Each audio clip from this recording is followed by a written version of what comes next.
Welcome to the Principles of the Constitution podcast. This podcast is different than the Principles of Government one because these principles are specific to the U.S. Constitution. They have less to do with the reasons governments exist and more to do with the values our government holds.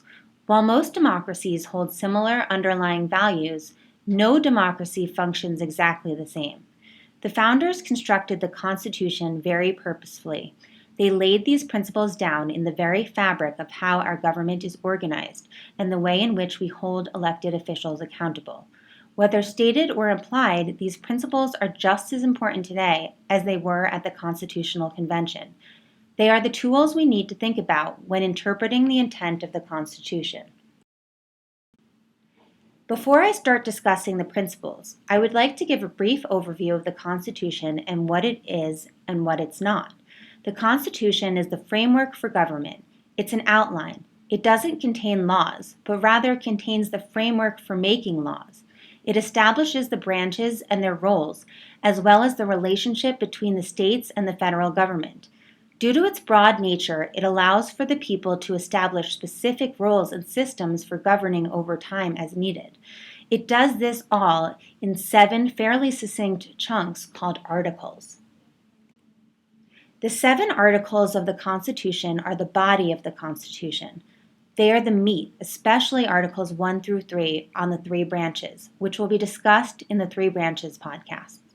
The other articles are also important as they establish the relationship among states and between states and the federal government, ways to amend or change the Constitution, and how to ratify or approve it. These will be touched upon more in depth at various times. As we learned in a previous podcast, the preamble is the introduction for what is to come, stating the goals the founders hope to achieve in writing this document. After the articles come the amendments, the Bill of Rights, and later changes to the Constitution. When thinking about the Constitution as a document and how the underlying principles are weaved into this document, it is important to know that the Constitution didn't go into effect until after the Bill of Rights, the first 10 amendments, were added. We can thus see how the principles of the Constitution are not only relied upon in the articles, but in the preamble and amendments as well. Now that you have a general overview of what the Constitution is and what it contains, I'm going to discuss the basic principles on which it was based.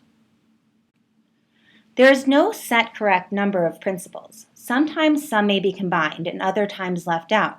For our purposes, we will be looking at these 7 principles. These principles are popular sovereignty, limited government, rule of law, separation of powers, checks and balances, judicial review, and federalism, and they will be each discussed separately. We'll begin with popular sovereignty. The concept of popular sovereignty is that the power is derived from the people. This is such a fundamental idea that the Constitution begins with "we the people." The idea that the people are the source of power is in opposition to other forms of government such as monarchies, where the power lay with a leader who was not representative of the people. In the U.S., the people created the government and the people are the ones who sustain it. With popular sovereignty is the concept of consent of the governed. It is impossible for the power to start with the people if people don't have a choice over who governs them. In fact, the United States is a republic, meaning that the people in charge are elected. There is no unelected king, queen, or religious leader. The people instead have a say in who gets power. If leaders don't have the approval or consent of the people, they will use elections to vote them out of office.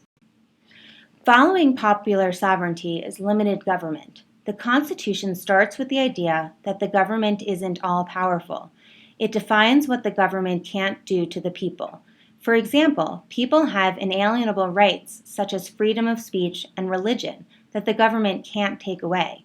Also, the federal government has powers only specifically given to it, with other powers being left to the states. Therefore, the U.S. government is limited by the rights both individuals and states have. The way the government is set up not only limits what it can do, but also limits the powers of those in charge. Society is governed by laws that everyone must follow. No person is above the law, and everyone must act in accordance with it.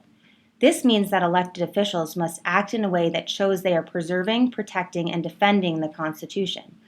All government officials can be prosecuted for crimes and/or be removed from office. This is one way that officials can be held accountable and not gain too much power. In fact, the founders wanted to make sure that power was not concentrated in one part of government. They were concerned with one person or a group of people holding too much power. Therefore, they created 3 separate branches with 3 different roles. The 3 branches are the legislative branch, that makes the laws, the executive branch, that carries out and enforces the laws, and the judicial branch, that interprets them. The idea was that power would be split between the 3 so that no one branch was all important. Even with 3 branches of government, the founders were concerned that one branch could overpower the others. Therefore, they included the concept of checks and balances. This allows for one branch to curb the power of the other. For example, the Constitution makes sure that more than one branch approves laws and treaties before they go into effect. Another example is that the legislative branch can remove the president or other elected officials from power if they commit high crimes and misdemeanors. Not only is power split between the 3 branches that can check and balance each other, but power is split between the states and federal government. While the federal government is the supreme law of the land according to Article 6 of the Constitution, the federal government only has powers that is given to it. Granted, these powers have been broadly interpreted over time, but individual states still have a significant say in how they govern. For example, it is the states, not the federal government, who make laws regarding education and punishments for most crimes. Lastly, there is the concept of judicial review. The judicial branch has the power to hear certain types of cases, and the courts have the authority to decide whether or not something violates the Constitution. While the concept was not clarified in the Constitution, the Supreme Court ruled less than 15 years after the Constitution went into effect that federal courts did indeed have the power to declare something unconstitutional. We view this as a basic principle because it allows the Constitution to be interpreted. Judicial review makes sure that even though new issues arise and new laws must be passed, leaders are always doing so in accordance with the Constitution. The founders didn't leave us with a document meant to work in one way at one specific point in time, but instead left us with a document that had the tools to withstand the passage of time and meet the needs of an ever-changing society. They ensured this due to preserving these principles in the structure and function of the Constitution. Thanks for listening.